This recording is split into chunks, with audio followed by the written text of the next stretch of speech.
ng bayan, maasahan anumang panahon. Magandang araw po sa ating lahat. Narito na ang latest update sa lagay ng ating panahon ngayon at sa magiging lagay ng ating panahon sa susunod na 24 oras. Sa kasalukuyan nga ay may namataan ang Pag-asa na isang low pressure area at huli itong namataan sa layong 905 kilometers silangan timog silangan ng Mindanao.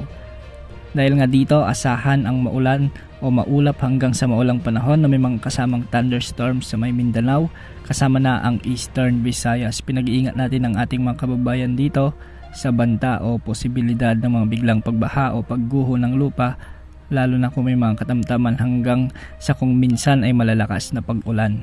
Samantala sa Metro Manila, sa nalalabing bahagi ng bansa, particular sa buong Luzon at sa nalalabing bahagi ng Visayas at Mindanao ay magiging bahagyang maulap hanggang sa maulap naman ang mga kalangitan na may mga isolated rain showers and thunderstorms, at ito ay dulot ng umiiral na easterlies. Kaya kung mapapansin natin, maraming lugar sa bansa ang nakakaranas ng maalinsangan o mainit na panahon.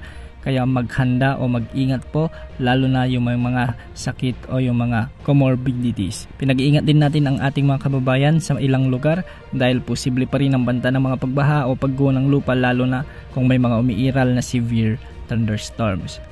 Ayon sa Pag-asa, mababa naman ang tsansa na lumakas ang LPA sa silangan ng Mindanao at hindi rin itong inaasahan na lalapit pa bilang isang ganap na bagyo.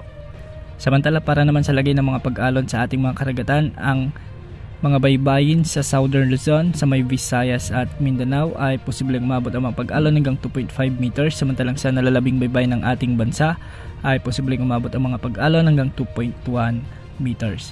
Bukas asahan pa rin ang pag-iral ng easterlies, kaya maraming lugar pa rin ang makakaranas ng mainit o malinsangang panahon dulot ng weather system na ito. Yan ang update sa lagay ng panahon. Ito pang weather update ng bayan, maasahan anumang panahon.